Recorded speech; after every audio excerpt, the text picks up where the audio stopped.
No confidence resolution पर voting आप कब करा रहे हैं? जल्द से जल्द करा दीजिए। मेरा और कौम का एक ही सवाल है कि नो कॉन्फिडेंस के ऊपर वोटिंग कराएं फौरी तौर के ऊपर।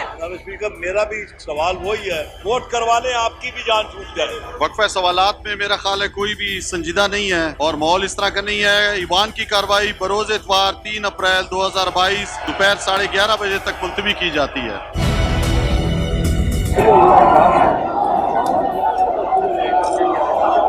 अस्सलाम वालेकुम, मैं हूं रेहान तारिक और आप देख रहे हैं दस्तक। कल तक एनआरओ ना देने की दावेदार पाकिस्तान तहरीक इंसाफ इस वक्त खुद एनआरओ की तलाश में है।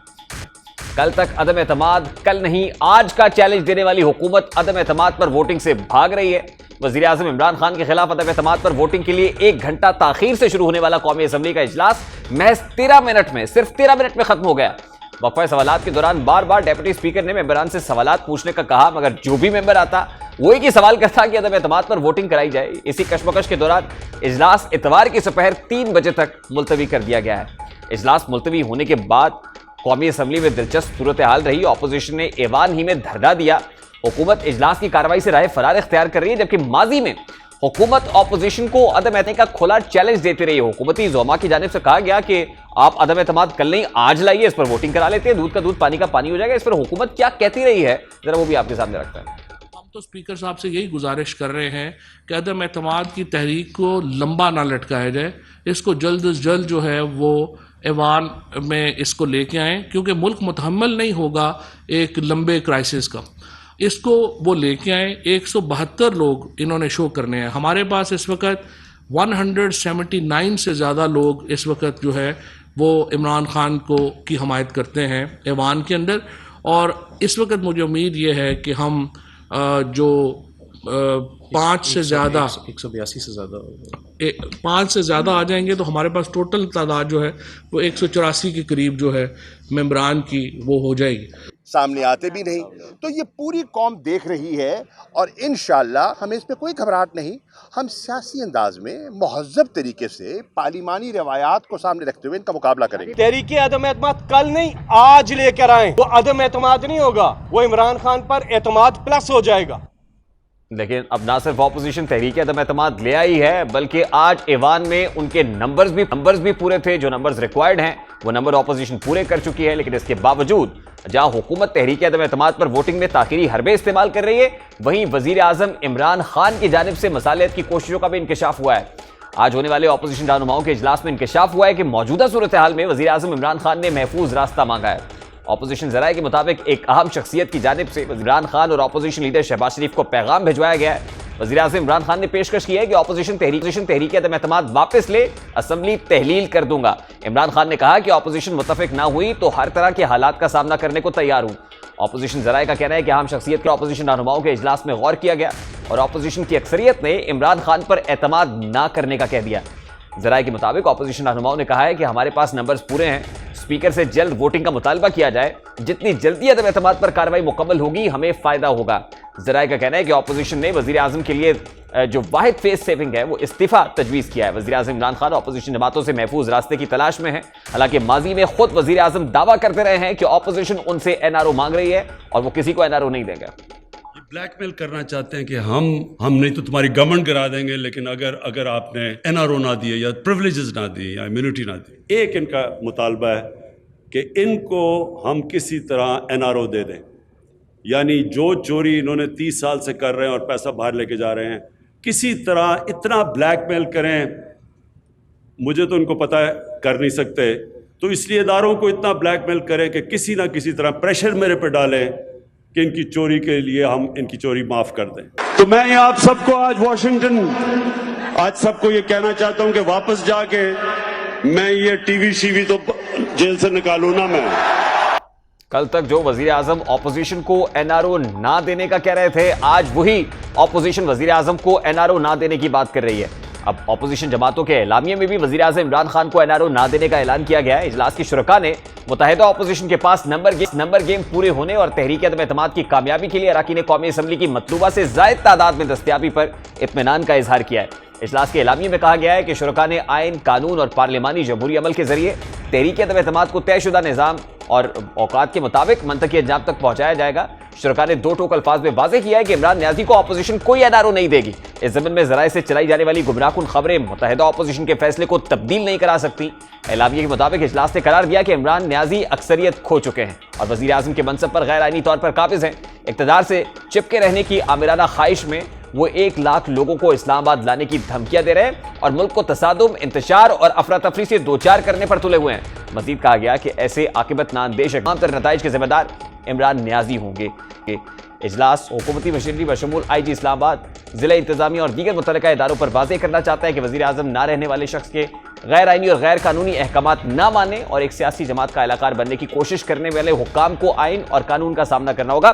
बाद इजलास के अपोजिशन रहनुमाओं ने एक प्रेस कॉन्फ्रेंस भी की, उसमें क्या वो भी आपके सामने। हम तो खुल के कह रहे हैं कि हमने वोट ऑफ नो कॉन्फिडेंस डाला है, इस्तीफा दे दें, तो फिर अगर किसी बात पे उसको बात करनी है तो बात भी कर लें। मुझे पता नहीं है इस बात का, और एनआरओ हम नहीं देंगे। मैडम क्या कहेंगी, कोई सुना है कि ऑपोजिशन एनआरओ देने पर तैयार होगी? इमरान साहब के लिए एक ही पैगाम है, रोए, चीखें या पिटे, एनआरओ नहीं मिलेगा। कोई सेफ पैसेज नहीं, कोई एनआरओ नहीं, कोई एमनेस्टी नहीं, कोई बैकडोर एग्जिट नहीं। अब मुत्तहिदा अपोजिशन से एनआरओ मांग कौन रहा है, बात करेंगे। पाकिस्तान मुस्लिम लीग नून के सीनियर रहनुमा परवेज रशीद साहब ने हमें ज्वाइन किया है। अस्सलाम वालेकुम परवेज रशीद साहब, बहुत बहुत शुक्रिया आपके वक्त के लिए। और मुत्तहिदा अपोजिशन ये कह रही है कि उनसे एनआरओ मांगा जा रहा है, ये एनआरओ कौन मांग रहा है परवेज रशीद साहब? इमरान खान साहब की तरफ से ऐसी कोशिशें की जा रही हैं, और वो जो कल तक लोगों से को धमकियां देते थे कि मैं किसी को एनआरओ नहीं दूंगा, अब अपने लिए एनआरओ मांगने के लिए वो सिफारिशें भी करा रहे हैं और बहुत से लोगों को दरमियान में अपनी सिफारिशों के लिए भेज भी रहे हैं।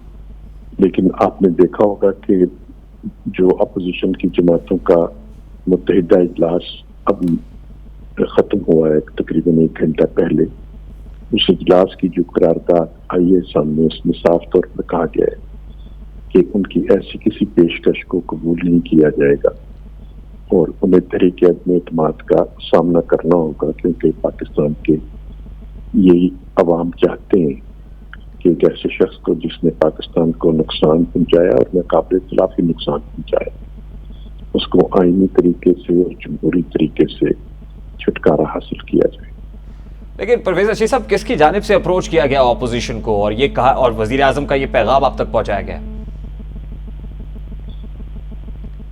जी, मैं इस वक्त चूंकि उस इजलास में मौजूद नहीं था, इसलिए मेरे लिए ये आपके सवाल का जवाब देना मुमकिन नहीं है। ये तो जो लोग इजलास में शामिल थे, जब आप उनसे रब्ता करेंगे तो वो इस सवाल का मैं जानना चाह रहा हूँ कि हुकूमती शख्सियत है जो आपसे ये कह रही है, हुकूमत ने बराह रास्त एनआरओ मांगा आपसे? जी, मैं आपसे अर्ज कर रहा हूँ कि ये ख्वाहिश पहुंची है तो इजलास ने ये फैसला किया जो आपके सामने है, वो इसी ख्वाहिश का जवाब है। तो ये बजाते खुद जो अलामिया जारी हुआ है मुत्तहिदा अपोजिशन की तरफ से, वो इस बात की दलील है कि इस तरह की ख्वाहिश की गई है। नहीं, क्योंकि सवाल इसलिए इंपॉर्टेंट है परवेज रशीद साहब कि अगर पावर ब्रोकर्स या मुक्तदिर हल्के इस तरह की कोई बात कह रहे हैं, तो क्या किसी ना किसी जगह पे कोई दरमियानी राह इख्तियार लेने की कोशिश की जा रही? अगर आप उस अलामियों को पढ़ेंगे जो मुत्तहिदा अपोजिशन के इजलास के बाद जारी हुआ है, तो उसमें वाज़िया तौर पर कहा गया है कि मुत्तहिदा अपोजिशन अपने इस मौक़िफ़ पे बरकरार रहेगी और किसी किस्म का कोई एनआरओ इमरान खान साहब को नहीं दिया जाएगा, ना ही किसी दूसरी तजवीज़ पर अमल करने के बारे में सोचा जाएगा। वो अलामिया जो है बहुत वाज़ेह है। नहीं, वो बात दुरुस्त है, बिल्कुल उसमें ये लफ्ज़ इस्तेमाल किया गया है कि एनआरओ नहीं दिया जाएगा। लेकिन देखिए, जिस वक्त इमरान खान साहब आपको ये कहते थे कि वो एनआरओ नहीं देंगे, तो उस वक्त ऑपोजिशन को भी पता था कि इमरान खान साहब एनआरओ तो नहीं दे सकते। एनआरओ देने का इख्तियार किसके पास है? मैं तो उस हवाले से पूछ रहा हूँ कि क्या जो एनआरओ दे सकते हैं या जिनके पास इख्तियार है, जो पावर ब्रोकर्स हैं, मुक्तदिर हल्के हैं, क्या वो भी ये डिमांड कर रहे हैं कि इमरान खान साहब को सेफ एग्जिट मिलना चाहिए? ये इमरान साहब की ख्वाहिश है और इमरान खान साहब ने अपनी ख्वाहिश पहुंचाने के लिए कोई भी चैनल जो उन्हें दस्तयाब होगा वो इस्तेमाल कर लिया होगा। तो हमने उनकी इस ख्वाहिश को रद्द कर दिया है। और किसी ऐसे चैनल से कोई मस्बत जवाब आ रहा है इमरान खान साहब को, परवेज रशीद साहब, आपकी दानिश में? मेरा नहीं ख्याल कि चूंकि ये फैसला तो अपोजिशन ने करना है, तो कोई जिस तरह आपने खुद फरमाया कि इमरान खान किसी को एनआरओ देने की पोजीशन में नहीं थे, इसी तरह कोई भी दूसरा इमरान खान को एनआरओ देने की पोजीशन में नहीं है। ये कुव्वत इस वक्त अपोजिशन को हासिल हो चुकी है और अपोजिशन अपनी इस कुव्वत को इस्तेमाल नहीं करेगी कि वो उन्हें एनआरओ दे। अच्छा परवेज रशीद साहब, पार्लिमानी सिक्योरिटी कमेटी का इजलास हुआ, उसमें ऑपोजिशन को मदऊ किया गया, खासतौर पे उस लेटर के मरासले के हवाले से, उसमें ऑपोजिशन ने ना जाने का फैसला किया। ये फैसला दुरुस्त था ऑपोजिशन का? क्योंकि खुद इमरान खान साहब जो हैं वो किसी पार्लिमानी जो सिक्योरिटी की कमेटी की मीटिंग है उसमें आज तक उन्होंने शिरकत नहीं की। आपके इल्म में कि तारीख ये है कि जितनी सिक्योरिटी की मीटिंग हुई है, पार्लिमानी नेशनल सिक्योरिटी कमेटी की जितनी मीटिंग हुई है, उसमें किसी में वज़ीर आज़म ने शिरकत करना पसंद नहीं किया। और अब एक ऐसे मौजू के ऊपर उन्होंने इजलास बुला लिया है जिसमें वो खुद पाकिस्तान कौमी एतमाद जो है उसको खो चुके हैं। तो अगर एक ऐसा वज़ीर आज़म जो कौम का एतमाद खो चुका हो, वो पाकिस्तान की कौमी सलामती का तहफ़्फ़ुज़ नहीं कर सकता। कौमी सलामती का तहफ़्फ़ुज़ वही शख्स कर सकता है जिसे कौम का एतमाद हासिल होगा। लिहाजा पहले ज़रूरी है कि आप इमरान खान साहब के खिलाफ वोट ऑफ नो कॉन्फिडेंस जो है वो तकमील तक पहुंचे। नया लीडर ऑफ द हाउस जो है वो उसे मुंतखब किया जाए जो कि पाकिस्तान के अवाम की नुमाइंदगी कर रहा होगा और वही कौमी सलामती के मफाद का तहफ़्फ़ुज़ भी करेगा। अच्छा परवेज साहब, लास्टली, क्योंकि बताया जा रहा है कि मुख्तलिफ ऑप्शंस भी ज़ेर गौर हो सकते हैं वज़ीर आज़म साहब के करीब, क्योंकि आज उन्होंने कौम से खिताब भी करना है, गुज़श्ता रोज़ करना था, वो मुलतवी हो गया, आज फिर प्लान है कि वो कौम से खिताब करेंगे। तो what are you looking at कि वो क्या मंदरजात हो सकते हैं उनके खिताब के? देखिए, पहले उन्होंने OIC के इजलास के पीछे छुपने की कोशिश की और इजलास जो कि 14 दिन के अंदर तलब किया जाना था उसको ताख़ीर से तलब किया और उसके बाद आज तक वो मुख्तलिफ हीले बहानों से काम ले रहे हैं। अब वो कौमी सलामती के एक इशू को लेकर आ गए हैं और उसके ज़रिए वक्त को टालने की कोशिश कर रहे हैं। आज फिर वो कोई अपनी आदत के मुताबिक झूठ बोलेंगे और लोगों को गुमराह करने की कोशिश करेंगे। कभी वो मजहब कार्ड इस्तेमाल करते हैं, अब वो कौमी सलामती का कार्ड इस्तेमाल करने की कोशिश करेंगे। लेकिन जैसे उन्हें अपने मजहब कार्ड में नाकामी हुई, इसी तरीके से इस वक्त जो भी वो जालसाजी करेंगे उन्हें कोई कामयाबी नहीं। आपको लग रहा है कि कोई इंतहाई इकदाम भी उठा सकते हैं वज़ीर आज़म साहब आज? वज़ीर आज़म साहब जो है वो इस वक्त डी ज़ीरो प्राइम मिनिस्टर नहीं है और उनके लिए कोई इंतहाई कदम उठाना जो है वो उनकी अब बस में नहीं रह गया। अगर वो कोई हमाकत करेंगे तो वो भी उल्टा उन्हीं के गले में पड़ेगी। बहुत बहुत शुक्रिया। परवेज रशीद साहब हमारे साथ मौजूद थे। कौमी सलामती कमेटी का इजलास हुआ और इस इजलास का एलामिया भी जारी कर दिया गया है और इस एलामिया के मुताबिक ये कहा गया है कि जो बैरूनी मुदाखलत है खासतौर पर कौमी मामलात के ऊपर वो बर्दाश्त नहीं की जाएगी और हुकूमत ख़त का भरपूर जवाब भी देगी और सिफारती आदाब को मद्देनज़र रखकर इस ख़त का जवाब दिया जाएगा। अब ऑब्वियसली जब दो ममालिक का मामला है, गवर्नमेंट टू गवर्नमेंट नहीं है, रियासत का रियासत से मामला है, ये कौन किया जाएगा इसको और what should be the befitting manner, बात करेंगे। इस वक्त major general retired Ejaz Hussain Awan साहब हमारे साथ मौजूद हैं। अस्सलाम वालेकुम जनरल साहब, बहुत बहुत शुक्रिया आपके वक्त के लिए। जनरल साहब ये फरमाइएगा कि ऑब्वियसली ये गवर्नमेंट टू गवर्नमेंट से ज़्यादा रियासत से मामला है, तो what should be the befitting response from the state, खासतौर पे इस खत के मामले में? स्टेट का रिस्पांस ये होना चाहिए बहसियत खुददार कौम और रिस्पॉन्सिबल पार्लियामेंटेरियंस का रिस्पांस ये होना चाहिए कि help with the local politics. Okay, हमारे वजीर आजम को रियासती पॉलिसियाँ तब्दील करने की धमकी दी गई है, अब प्राइम मिनिस्टर यही रहेगा और पॉलिसियाँ वो चलेंगी जो पाकिस्तान के मफाद में है। ये रिस्पांस होना चाहिए स्टेट का, जो मैं समझता हूँ। साहब ये बड़ी इंपॉर्टेंट बात आप कर रहे हैं, यानी आज की नेशनल सिक्योरिटी कमेटी के इजलास के बाद और गुज़श्ता रोज़ जो है वज़ीर आज़म हाउस में आर्मी चीफ और DGISI मौजूद थे, ऑब्वियसली उनसे इस पर बात हुई होगी। क्या वोट ऑफ नो कॉन्फिडेंस नाकाम होने जा रही है फिर?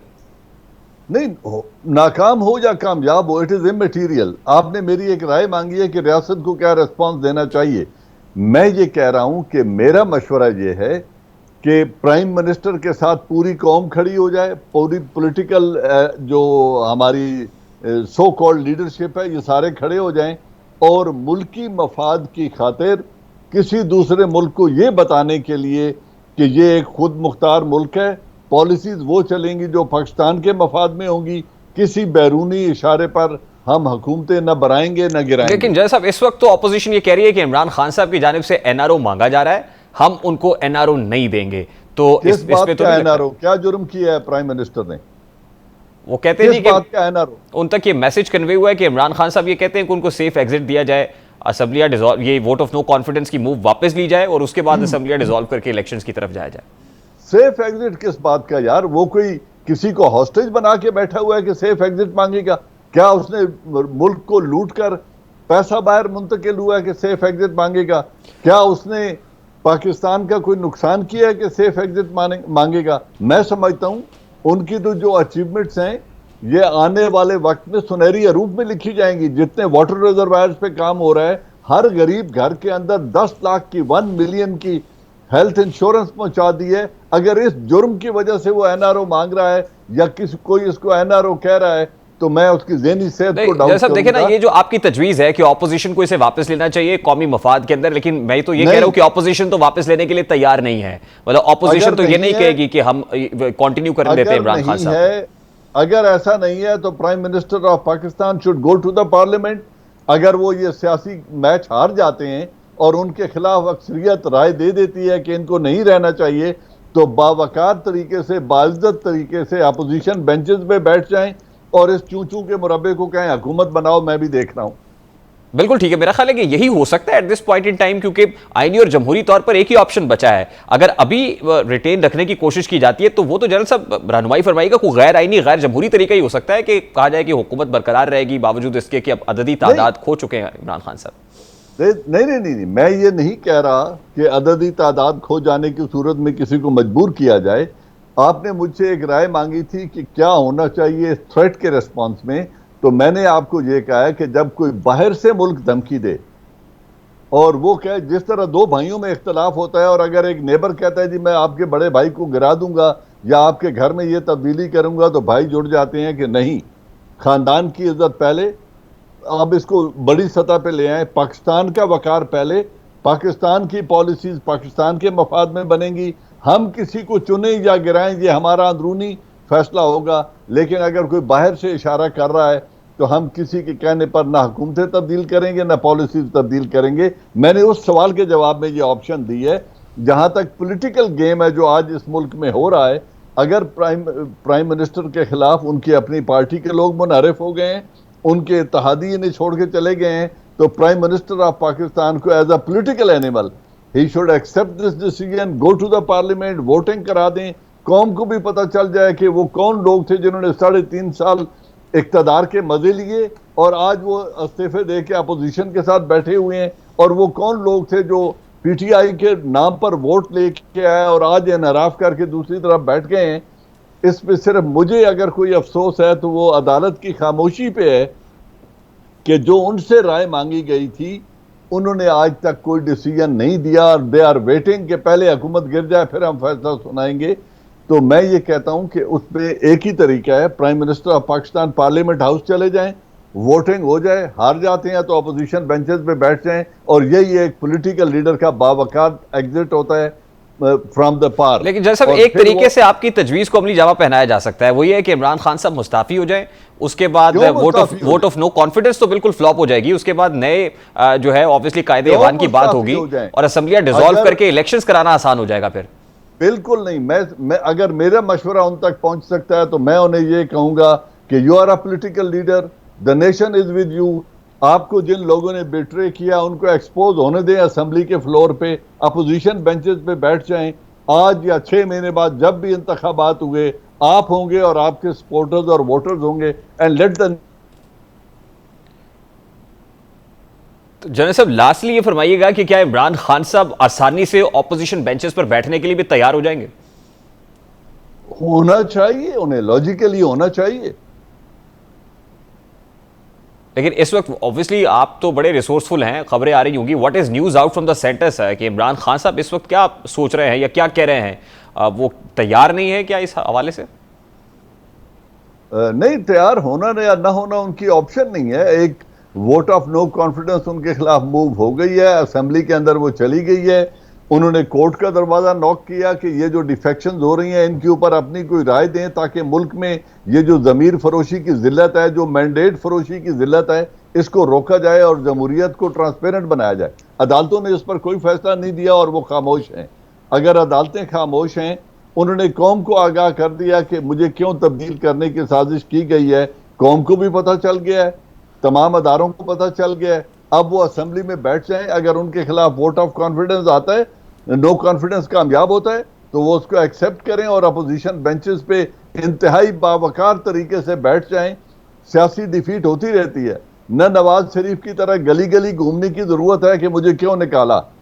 असेंबली के फ्लोर पे बैठें, अपोजिशन बेंचेस पे बैठ जाएं और हुकूमत को कहें हुकूमत बनाओ और चलाओ। मैं भी देख रहा हूं कि मुझसे क्या गलतियां हुई और आप कौन से गुल खिलाते हैं। बहुत बहुत शुक्रिया। Major general retired Ejaz Hussain Awan साहब हमारे साथ मौजूद थे। वजीर आज़म इमरान खान क्या सोच रहे हैं? अभी कुछ ही देर में वजीर आज़म इमरान खान कौम से बराह रास्त खिताब करने जा रहे हैं। इससे पहले बताया गया था कि रिकॉर्डेड खिताब होगा और कौमी नसियाती इदारा जो है वो इस खिताब को रिकॉर्ड करेगा और रिकॉर्डेड वर्जन जो है जैसे पहले होता है रिकॉर्डेड खिताब चलाया जाता है। लेकिन अभी इतलात आ रही है कि कुछ ही देर में वजीर आज़म इमरान खान साहब बराह रास्त कौम से मुखातिब होंगे और यकीनन बताएंगे कि उन्होंने क्या सोच रखा है और उनकी नेक्स्ट स्ट्रैटेजी या ट्रम्प कार्ड क्या होगा।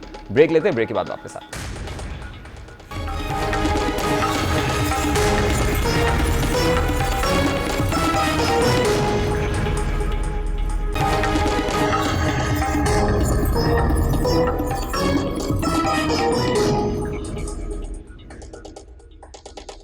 Welcome back. ज़राए के मुताबिक वज़ीर आज़म इमरान खान अब से कुछ देर बाद कौम से बराह रास्त खिताब करेंगे, लेकिन मुमकिन तौर पर उनके खिताब में क्या हो सकता है? इमरान खान साहब क्या सरप्राइज़ करेंगे ऑपोजिशन को? वो क्या ऐलानात हैं जो मुतवक्के हैं? मेरा ख्याल है हुकूमत के जो रिसेंटली साबिका इत्तेहादी हुए हैं उनसे बेहतर इमरान खान साहब के मिजाज को कोई नहीं समझता, नहीं बता सकता, इस पर कमेंट कर सकता। ज़रा उन्हीं से बात करते हैं। एमक्यूएम पाकिस्तान के सीनियर रहनुमा वसीम अख्तर साहब ने हमें ज्वाइन किया है। अस्सलाम वालेकुम वसीम अख्तर साहब, बहुत बहुत शुक्रिया आपके वक्त के लिए। आप सबसे पहले इससे पेशतर कि मैं वज़ीर आज़म साहब के खिताब की तरफ आऊँ, मुझे ये बताइएगा कि अपोजिशन के मुश्तरका एलामिया में कहा गया मुत्तहिदा अपोजिशन की जानिब से कि NRO मांगा गया है। अब क्या एमक्यूएम से भी NRO ही मांगा गया था हुकूमत की जानिब से? देखिए एग्जैक्टली ये तो अपोजिशन का बयानिया रहा है। हमारी जमात से जब हम कोलिशन में थे तो ऐसी कोई चीज ना सुनाई देती थी और ना आज हमसे कोई ऐसी बात हुई है। ये तो एक पॉलिटिकल स्टेटमेंट है जो अपोजिशन की तरफ से आया है और ये बयानिया है। ज़ाहिर काफी दिनों से अपोजिशन की और हुकूमत की टसल तो चल ही रही है। इसको मेरे ख्याल में ऐसा कोई वजह नजर आती नहीं है। नहीं, एक इंप्रेशन देने की कोशिश की जा रही है कि इमरान खान साहब असल में ये कह रहे हैं कि आप वोट ऑफ नो कॉन्फिडेंस की मूव वापस ले लें, उसके बाद वो असेंबलियां डिसॉल्व करने की तरफ जाएंगे और फिर अर्ली इलेक्शंस की बात होगी। तो क्या कोई ऐसा ऑप्शन ज़ेरे गौर? उसका जवाब गवर्नमेंट को ऑपोजिशन ने दे दिया है, मिल चुका है। जी, ऑपोजिशन ने तो कहा है कि वो NRO नहीं देंगे। मतलब ये जो सवाल भी पूछा गया ऑपोजिशन से, ये किसकी जानिब से पूछा गया? कोई हुकूमती वजीर की जानिब से, कोई सीनियर रहनुमा था हुकूमती जिसने राब्ता किया ऑपोजिशन से?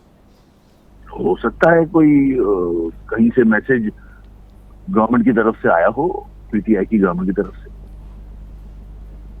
नहीं, this should have been very easy for the government कि वो MQM को ऐसी बात कर लेते या उनके मुतालबात मान के राजी कर लेते, तो ये कहना ही ना पड़ता कि ऑपोजिशन से कि NRO दे दें, क्योंकि खान साहब तो खुद ऑपोजिशन को कहते रहे कि मैं NRO नहीं दूंगा।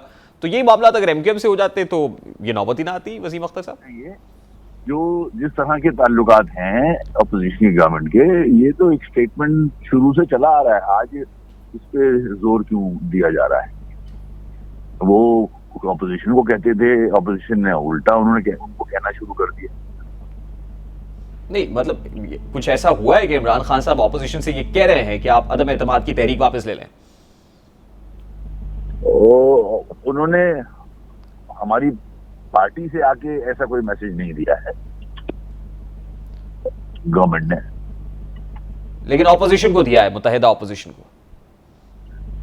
ये उनसे सवाल कर लेना चाहिए गवर्नमेंट से कि ऐसा कुछ आपने रिक्वेस्ट की है, वो जवाब मिल जाएगा। नहीं वसीम अख्तर साहब, मैं ये जानना चाह रहा हूँ कि अगर ऐसा हुआ है इन केस, तो इमरान खान साहब के लिए, उनकी हुकूमत के लिए तो बड़ा आसान था कि अपने कोलिशन पार्टनर को मना लेते, एमक्यूएम जो मुतालबात कर रही थी वो अर्ली स्टेजेस के ऊपर हल हो जाते, तो आज ये नौबती ना आती। तो क्या हुआ कि वो एमक्यूएम को तो नहीं मना सके, लेकिन यहाँ ऑपोजिशन से मिन्नत समाजत करना पड़ रही है?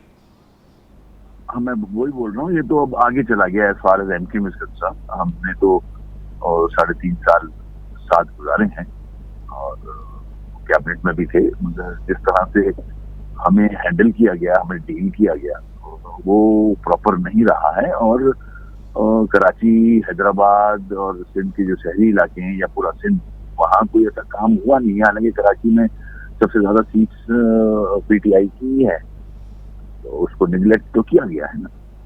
उसमें हुकूमत की इनसिक्योरिटी क्या थी कि ये मुतालिबात नहीं माने गए जो बड़े पर्टिनेंट थे और 3.5 साल से थे? उसमें कोई तहफ़्फ़ुज़ात थे हुकूमत के सर? हमें वादा तो हमसे किया जाता था कि हल हो जाएंगे, थोड़ा सा टाइम दें, हम बात कर रहे हैं, मगर इसी में 3.5 साल गुजर गए। आज हमारे ऑफिस भी बंद हैं, हमारे मिसिंग पर्सन भी नहीं हैं, और वो एक जो लेवल प्लेइंग फील्ड होता है सियासी हवाले से, वो भी नहीं मिला। जाहिर है हम अगर गिला करेंगे या रिक्वेस्ट करेंगे तो हुकूमत ही करेंगे जो कि हमने किया। मिसिंग पर्सनस के मामले पे खालिद मकबूल सिद्दीकी साहब ने एक टीवी चैनल में एक इंटरव्यू में कहा कि हुकूमत की तरफ से किसी शख्सियत ने कहा कि 1 करोड़ रुपए फी मिसिंग पर्सन, यानी हम बंदे बाजियाब करा लेंगे, 1 करोड़ लगेगा। मैंने ऐसा कोई स्टेटमेंट नहीं देखा है। नहीं, हुकूमत ने कोई ऐसी ऑफर की आपको? नहीं, ऐसी कोई बात नहीं हुई। और फिर उसमें एक वो गवर्नर से इमरान इस्माइल साहब के कुछ स्टबन रवैये, एरोगेंट रवैये का भी जिक्र किया उन्होंने कि गवर्नर सिंध इमरान इस्माइल साहब ने असल में मामला खराब किए।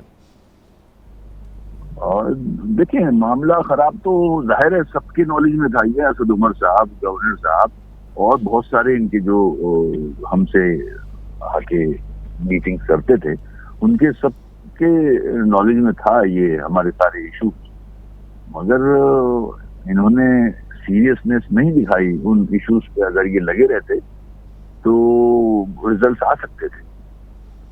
अच्छा देखिए वसीम अख्तर साहब, अब तो मामला as far as MQM is concern point of no return पर आ गया, यानी अब तो आपको इरादा नहीं रखते हुकूमती सफ़ों में जाने का। और इमरान खान साहब के लिए भी जब नंबर गेम में वो उनको एक डिफीट हो रही है, तो यहाँ भी मामला अब तकरीबन पॉइंट ऑफ नो रिटर्न पर ही दिखाई दे रहा है। अब खान साहब जब कौम से खिताब कर रहे होंगे, तो do you think as a season politician कि उनके पास अभी भी कोई कार्ड बचा है जो इस्तेमाल करके हुकूमत बचाई जा सकती है? I don't think so. मेरे ख्याल में अब जब पार्लियामेंट के अंदर आप कमजोर पड़ जाओ और मेजॉरिटी ना रहे, तो खुद ही मेरे ख्याल में हट जाना चाहिए। वो खत तो आपको भी दिखाना चाहते थे, खालिद मकबूल सिद्दीकी साहब को बुलाया गया इस हवाले से, लेकिन वो गए नहीं। आपको लगता है कि वो खत तहरीक एतमाद को टाल सकता है अभी भी? एक अलग है, अब अगर पार्लियामेंट में नंबर्स देखें तो वो मामला अलग है। आपको पार्लियामेंट में तो मेजॉरिटी चाहिए ना। अगर ये खत मान लेते हैं जेन्युइन है या सही है, व्हाटएवर, इसका मुझे नहीं पता अभी।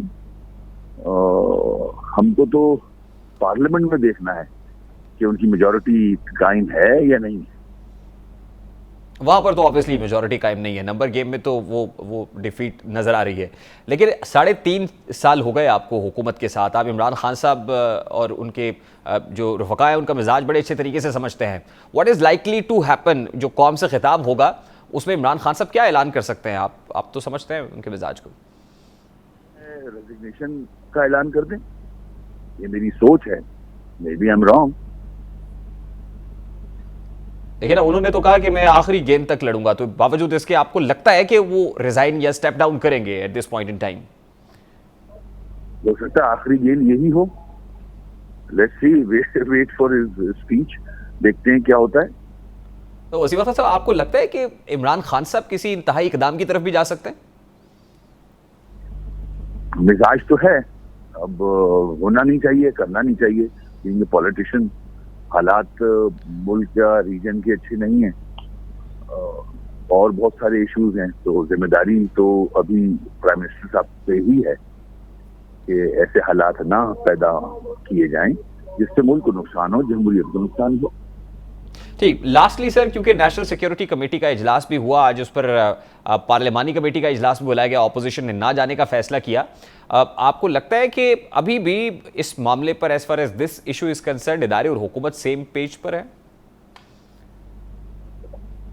मेरे ख्याल से अगर ये सीरियस है इशू, तो बेहतर पता होगा खत का, तो फिर इस इशू पे तो हो सकता है कंसल्टेशन चल रही हो हुकूमत की, इदारों की।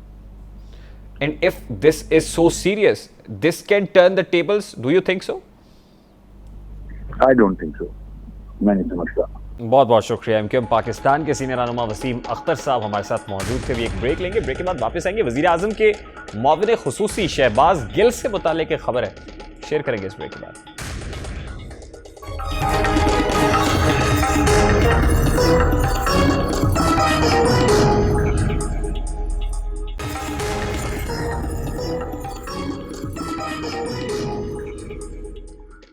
Welcome back. वज़ीर आज़म पाकिस्तान इमरान खान और उनकी कैबिनेट के मेंबरान हुकूमत गिराने को अमरीकी साजिश करार दे रहे हैं। दूसरी जानिब उनका सबसे करीबी आदमी और तर्जुमान शहबाज गिल, जिसकी रसाई हर हसास डॉक्यूमेंट तक है, आज के दिन तक अमरीका के पेरोल पर है और अपनी अमरीकी तनख्वाह और नौकरी कैबिनेट डिवीजन से खुफिया रखी। आज दी न्यूज़ में दो सहाफ़ियों की तहकीकाती रिपोर्ट शाया हुई, जिसमें इंकशाफ के वज़ीर आज़म के मुआविन खुसूसी शहबाज गिल अब भी अमरीकी पब्लिक यूनिवर्सिटी के पेरोल पर है। हैरानकुन तौर पर उनकी तनख्वाह और मुलाजमत को काबीना डिवीजन में डिक्लेयर ही नहीं किया गया।